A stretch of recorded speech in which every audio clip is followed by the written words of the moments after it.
اور لیکن ڈیفینیٹلی حضرت ابو بکر، پھر حضرت عمر، پھر عثمان اور پھر علی، ہمارے مطابق اہل سنہ والجماعہ کے مطابق ترتیب یہ ہے، اس طرح تھا۔ لیکن اس حدیث سے البتہ ہمیں پتہ چلتا ہے کہ جیسے ہارون اور موسیٰ کی نسبت تھی کہ موسیٰ علیہ السلام ہارون علیہ السلام کے بھائی تھے نا، تو یہ نسبت بنتی ہے تمہاری اور میری، کیونکہ آپ صلی اللہ علیہ وسلم حضرت علی کے والد آپ کے چچا تھے نا، کزن بن گئے نا دونوں، تو چچا زاد بھائی بن گئے، بھائی بھائی ہو گئے، تو یہ بھائیوں بھائیوں والا رشتہ ہے ہمارا، تو میرے بھائیوں کی طرح، یعنی تمہیں صرف جنگ میں جا کے فضیلت نہیں ملنی، یہ بھی تمہارے لیے بڑی فضیلت کی بات ہے، تم اسی فضیلت میں فلال رہو۔ اور یعنی کیوں یہ بتایا جا رہا ہے؟ اب یہ بتائے بغیر بھی آپ صلی اللہ علیہ وسلم کہہ سکتے تھے نا کہ ٹھیک ہے بس ضرورت ہے ہمیں اس طرح کی بات، لیکن ساتھ ساتھ دیکھیں موٹیویٹ کیا جا رہا ہے، حوصلہ افزائی کے لیے صرف یہ بات بتائی جا رہی ہے، ہر ایک کو خوش کیا جا رہا ہے کہ تم بھی خوش، تم اس بات سے خوش ہو جاؤ۔ سمجھ آ رہی ہے؟ ہم اکثر اپنی باتوں میں یہ بھول جاتے ہیں، اس طرح کسی کو خوش کرنا بھول جاتے ہیں، کسی کو ٹافی دے رہے ہیں، دوسرے کو خرچ رہے ہیں، میرے دو بیٹے تو ایک کو ٹافی دے رہی ہوں، ہے ہی نہیں میرے پاس دوسرے کو دینے کے لیے، اس کو میں بولوں کہ جی میرے پاس نہیں تو میں ابھی نہیں دے رہی، تو اس کو میں کچھ اور دے سکتی ہوں ساتھ ساتھ، چلو اسے کس سے کر دوں کہ میرا پیارا بیٹا تمہیں میں کل دے دوں گی، ایسے کوئی بھی چیز کہ وہ بھی کسی نہ کسی بات سے خوش ہو جائے، ٹھیک ہے؟ تو یہ ہم دیکھتے ہیں مسلسل سیرت میں کہ دوسروں کی فیلنگز کا، دوسروں کے احساسات، ایموشنز کا کتنا خیال رکھا جاتا ہے۔ اچھا، اب اس کے بعد رہ گئے منافقین۔ منافقین نے کیا کیا؟ منافقین نے بہانے بنانے شروع کر دیے، کیونکہ سفر تو بڑا مشکل تھا، اتنی شدید گرمی میں، پانی کی قلت بھی، کھانے کی قلت میں، اتنی دور جانا ہے، اوپر تبوک کی طرف جانا ہے، تو بڑا مسئلہ تھا۔ تو انہوں نے بہانے بنانے شروع کر دیے، کسی نہ کسی وجہ سے ہم نہیں آ سکتے، کسی نے کہہ دیا میری فصلیں تباہ ہو جائیں گی۔ منافقین کے تو ویسے بھی ٹریٹس نظر آ جاتے تھے، لیکن آپ صلی اللہ علیہ وسلم کو تو اللہ نے بھی بتا رکھا تھا کہ یہ منافقین ہے، یہ والے ہیں۔ تو آپ صلی اللہ علیہ وسلم ان کی جب بات سنتے نا، تو آپ انہیں کہہ دیتے کہ ٹھیک ہے تمہاری مرضی ہے، کوئی کہہ رہا ہے کہ فصل نہیں ہم میری تباہ ہو جائے گی اگر میں چلا گیا، اگر میں نے اسے ٹائم پہ کاٹا نہیں، تو آپ نے کہا ٹھیک ہے۔ ایک ایک منافق نے باقاعدہ، ہمیں کتابوں میں ملتا ہے حدیث کی، یہ آ کے کہا کہ روم کی عورتیں بہت خوبصورت ہوتی ہیں، اگر میں وہاں گیا تبوک کی طرف اور مجھے کوئی روم کی عورت نظر آ گئی تو یہ نہ ہو کہ میں اس پہ فدائی ہو جاؤں، اس لیے میں نہیں جا رہا۔ یہ تک بہانہ بنایا گیا، سوچ منافقین نے اس طرح کے بہانے بنائے گئے، یہ باقاعدہ حدیث سے ہمیں ملتا ہے۔ تو اس آپ سے سامنے کہا کہ ٹھیک ہے مت جاؤ، تو اس طرح منافقین نے بہت سارے بہانے بنائے، اور آپ نے ان ساروں کے بہانوں کو ایکسپٹ کر لیا اور چھوڑ دیا ان کو۔ تو اب 20 سے 30 ہزار کا جو لشکر تھا، وہ سارے کے سارے اب نکلے ہیں، نکل کر اب آگے جائیں گے، اور پیچھے مدینہ میں کتنے لوگ رہ گئے؟ کتابوں میں لکھا ہے تقریباً 80 لوگ مدینہ میں رہ گئے تھے۔ اب وہ جو 80 لوگ رہ گئے نا، ان میں آپ سمجھے منافقین شامل، اور پھر یہ بوڑھے ہیں، کوئی معذور ہے، کوئی نابینا ہے وغیرہ، یہ سب بھی شامل، اور اس کے بعد 3 ایسے صحابی تھے جو کہ پیچھے رہ گئے اپنی سستی کی وجہ سے۔ ہم نے بات کی تھی کہ صحابہ بھی آخر وہ انسان ہے، غلطی ہو جاتی ہے ہر ایک سے، ان سے یہ غلطی ہوئی، فرض عین تھی یہ جنگ، جانا ہی جانا تھا، لیکن سستی کی وجہ سے وہ پیچھے رہ گئے۔ ان کا کیا معاملہ ہوا، انہیں اللہ نے کیا سزا دی، کب معاف کیا، کیا ان کی سٹوریز ہم پڑھیں گے۔ سب سے لمبی ان میں سے سٹوری ہے کعب بن مالک کی، جو کہ خود اپنی زبانی اپنی کہانی سناتے ہیں، تو وہ انشاءاللہ ہم پڑھیں گے۔ پہلے ہم ذرا تبوک سے ہو کر واپس آ جاتے ہیں، پھر ان کی سٹوری میں آپ کو بتاؤں گی۔ اور رستے میں ہی جب تبوک کی طرف جاتے ہیں نا اوپر، اور آج کل بھی تبوک کا علاقہ ایگزسٹ کرتا ہے، تبوک باقاعدہ ایک شہر ہے اب سعودیہ میں، یہ وہی والی جگہ ہے، اور اب گرین ہو چکا ہے۔ جب یہاں سے گزرے نا، صحرا تھا سارا، اور یہاں پہ پہنچے ہیں، تو پہنچ کے آپ صلی اللہ علیہ وسلم نے باقاعدہ فرمایا صحابہ کو کہ ایک وقت آئے گا جب یہ پورا کا پورا علاقہ سرسبز و شاداب ہو چکا ہوگا، اور واقعی اب وہ پریڈکشن، یہ سارا علاقہ سرسبز و شاداب ہے، اور تبوک ہی اس کا نام ہے، اور باقاعدہ آبادیاں رہتی ہیں یہاں پر۔ تو رستے میں جب گزرے ہیں، قوم سمود کے آثار بھی آئے ہیں، تو جب آثار آئے ہیں قوم سمود کے، وہاں سے آپ صلی اللہ علیہ وسلم نے گزرتے ہوئے صحابہ سے کہا ہے کہ یہاں سے بالکل جلدی گزرنا ہے، نہ قیام کرنا ہے، نہ یہاں پانی پینا ہے، نہ ہی یہاں پہ کوئی کام کرنا ہے، کچھ بھی نہیں، بس یہاں سے تیزی سے گزرنا ہے۔ اس سے ہم کیا سیکھ رہے ہیں کہ جہاں پر اللہ کا عذاب آیا ہوا ہوتا ہے نا، وہاں پہ جا کے گھومنا پھرنا کہ یہ کیسے ٹوٹا تھا، یہ کیسے ہوا تھا، دیکھ دیکھ کے اس کو انجوائے کرنا، اس کو گھومنے پھرنے کی جگہ بنا لینا۔ ہم لوگ نے تو آج کل مسجدوں کو گھومنے پھرنے کی جگہ بنایا ہوا ہے۔ فیصل مسجد، بادشاہی مسجد کے ساتھ کیا ہوتا ہے؟ لوگ نمازیں نہیں پڑھتے، لوگ گھومنے پھرنے گئے ہوئے ہوتے ہیں، وہاں پہ تصویریں لینے کے لیے گئے ہوئے ہوتے ہیں، نماز پڑھنے کی کوئی فکر نہیں ہوتی۔ حرم میں اب ہم دیکھتے ہیں کتنے لوگ جو کہ تصویریں ہی لیے جا رہے ہیں، تصویریں ابھی حرمین کے پیج نے باقاعدہ وہ لوڈ کی تھی نا، پکچر اپلوڈ کی تھی، آپ لوگوں نے دیکھی ہوگی، سعودی عربیہ کے پیج باقاعدہ پکچرز اپلوڈ ہوئی ہیں کہ حرم میں لوگ تصویروں پہ زیادہ دھیان ہے لینے پہ، طواف پر عمرے پہ کم دھیان ہے، یا پھر طواف کر رہے ہیں، طواف میں تو کچھ بولنے کی اجازت ہوتی ہے نا ضرورت کی، طواف کر رہے ہیں ساتھ فون پکڑا ہوا ہے، فون پہ باتیں کر رہے ہیں. تو یہ سارے اب دنیا کی طرف اتنی زیادہ انوالومنٹ ہو چکی ہے لوگوں کی. تو اسی طرح پھر یہ جو آثارات وغیرہ پر جب لوگ جاتے ہیں تو کیا کرتے ہیں، ہسٹوریکل پلیسز پہ جا کے گھوم پھر رہے ہیں، تصویریں لے رہے ہیں، اور خود بھی ایسا حلیہ بنایا ہوا ہوتا ہے یا میوزک لگایا ہوا ہوتا ہے کہ اللہ کا عذاب کہیں ان پر ہی نہ آ جائے، اللہ کی پکڑ ہی نہ آ جائے. حالانکہ ہمیں یہاں پہ بالکل ڈفرینٹ سینیریو مل رہا ہے کہ آپ صلی اللہ علیہ وسلم نے عذاب والی جگہ سے فوراً گزرو، کہ اس کے اثرات ہوتے ہیں. ٹھیک ہے، ہر چیز کا اثر ہوتا ہے انسان کے جسم پہ، انسان کی سائیکالوجی پہ، انسان کے ایموشنز پر. تو اس سے بچو اور اس میں سے جلدی جلدی گزرو اور نکلو، اور صرف ہمیں سبق لینا چاہیے، سبق ہمیں پتا ہونا چاہیے اور وہاں سے آگے بڑھنا چاہیے. یہ چیز. اور اس کے بعد پھر رستے میں ایک وہ آیا تھا کنواں، عین جسے کہتے ہیں نا، کنواں آیا، عین تبوک اس کا نام تھا. یہ بارش کی بات میں واپس آتے ہیں، عین کا میں نے کہیں لکھا ہوگا. تو وہ جو کنواں آیا ہے، اس آپ صلی اللہ علیہ وسلم نے پہلے ہی بتا دیا تھا صحابہ کو، 20,000 کا لشکر ہے، سوچے آپ صلی اللہ علیہ وسلم سب سے آگے، اور کچھ صحابہ ظاہر ہے تیز جا رہے ہوں گے، گھوڑوں پر ہوں گے، کچھ اونٹوں پر ہوں گے، اس طرح آگے تو ہو جاتے ہیں لوگ. تو رسول وسلم نے آلریڈی صحابہ سے کہہ دیا تھا کہ کوئی بھی کنویں کے پانی کو ہاتھ نہیں لگائے گا. ٹھیک ہے، پانی ہے وہاں پہ لیکن کوئی ہاتھ نہیں لگائے گا. تو لیکن یہ بات جو تھی 2-3 صحابہ کے پاس پہنچی نہیں. وہ پہلے کہ چھوٹا سا کنواں ہے، تھوڑا سا پانی ہے، تو انہوں نے اس میں سے پانی پی لیا. آپ صلی اللہ علیہ وسلم جب وہاں پہنچے ہیں اور آپ نے دیکھا اور پوچھا تو انہوں نے بتایا کہ ہم نے پر استعمال کر لیا. تو آپ صلی اللہ علیہ وسلم ان پر بھی تھوڑا سا برہم ہوئے تھے. برہم کیا ہوئے، کہا، یہ کتابوں میں نہیں لکھا ہوا، صرف یہ لکھا ہے کہ آپ ان پر آپ صلی اللہ علیہ وسلم نے ان کو وہ کہا جو کہ اللہ نے چاہا کہ آپ کہیں. آپ نے کہا، وسلم نے اس میں اپنا ہاتھ ڈبویا، اس میں برکت بھی ڈیفینیٹلی. آپ وسلم کے یہ معجزات تھے نا جو ہم نے غزوہ خندق میں بھی بہت سارے دیکھے. پانی بہت زیادہ نکلنے لگا، تعداد بہت زیادہ پانی کیا، اور ڈیفینیٹلی بھرا بھی پانی کو. اپنے جو بھی وہ پوتلیاں ہوتی تھی نا لیدر کی، ان اسی آنے تبوک کی وجہ سے اس کو جنگ تبوک، اور پھر وہ اگلا علاقہ بھی تبوک کہلاتا ہے. یہ اس طرح نام ریلیٹڈ ہی ہوتے ہیں. جیسے بدر پہ بھی تھا نا کنواں بدر کا، یہی سارا سسٹم. تو پھر صحابہ آ گئے. پھر پانی کی اتنی وقت آیا پانی کی اتنی، کیونکہ 2 دن میں تھوڑے پہنچ جانا تھا، کافی دن لگنے تھے نا، دنوں میں پہنچنا تھا. ایگزیکٹ میرے ذہن میں نہیں ہے لیکن اگلی کلاس میں بتاؤں گی، کیونکہ ہم نے اس کو کنٹینیو تو کرنا ہے. تو چلتے رہے ہیں، ایک وقت ایسا آیا کہ پانی بالکل ختم ہو گیا ہے، اور پھر اونٹ جو تھے ان کو ذبح کر کے ان کے اندر جو پانی کا ریزرو ہوتا ہے نا، وہ حالانکہ نمکین جا سکتا ہے، صحرا میں اونٹ اس لیے جاتے ہیں، تو اس پانی کے ریزرو میں سے انہوں نے پانی پیا ہے. اس طرح بھی گزارا کیا گیا ہے، حالانکہ سواری کم ہو گئی. ایک اونٹ کو ذبح کر دیا تو پھر کیا کرتے ہوں گے، ایک بندہ کچھ دیر ایک اونٹ پہ بیٹھتا ہوگا، پھر وہ پیدل چلتا ہوگا اور دوسرا اونٹ پہ بیٹھتا ہوگا. یعنی یہ اس غزوے میں بہت ہی زیادہ مشکل حالات و واقعات تھے، بہت ہی مشکل اس کو ایکسپلین کیا گیا. صحابہ بھی کہتے ہیں کہ یہ بہت سب سے زیادہ مشکل غزوات میں سے یہ غزوہ تھا.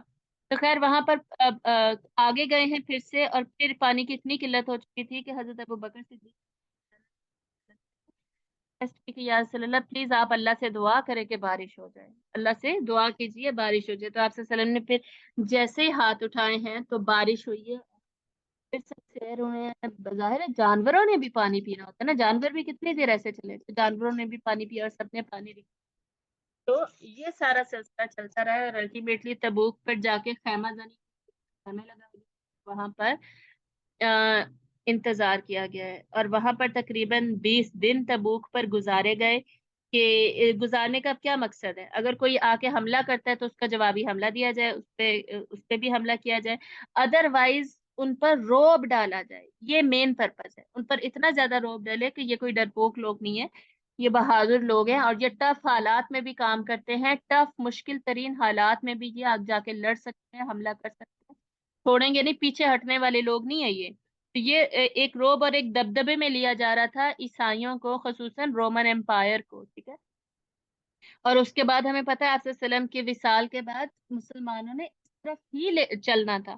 اس کے بعد سیریا اور فلسطین اور یہ سارے فتوحات تو ہو گئی نا. پھر حضرت عمر، حضرت ابوبکر کے زمانے میں شروع ہوئی ہیں، حضرت عمر کے زمانے میں میکسیمم ہو گئی ہیں، اور حضرت عثمان کے زمانے میں بھی چلتی رہی ہیں. تو یہ فتوحات پھر اس طرف کو ہی ساری ہوئی ہیں. تو یہ اس طرف بھی اشارہ تھا کہ اب مکہ فتح ہو گیا، تو اب ہم نارتھ کی طرف جائیں گے اور یہ سارا علاقہ فتح کریں گے. کیونکہ ورلڈ امپائر جو تھی، سپر پاورز تو وہی تھی نا. رومن امپائر اور پرشین امپائر اوپر ہی تھی، نارتھ میں تھی، ایگزسٹ کرتی تھی. اب سپر پاورز تھی. تو سب سے اگر آپ ٹیک اوور کرنا چاہتے ہیں، اسلام کو پھیلانا چاہتے ہیں، تو ظاہر ہے آپ بہادر ترین سے مضبوط ترین کو سب سے پہلے میسج دیں. اگر وہ مان جائے تو باقی تو آرام سے مان جاتے. پھر جیسے ابھی دیکھ لیں، سارے امریکہ کو فالو کرتے ہیں کہ نہیں؟ سپر پاور کو فالو کرتے ہیں سارے.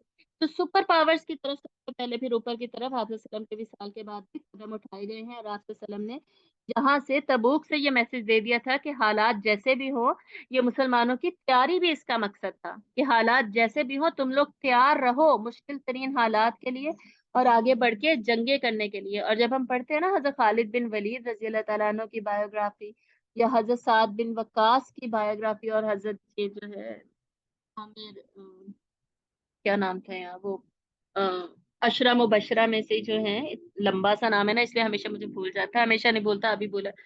ابو عامر،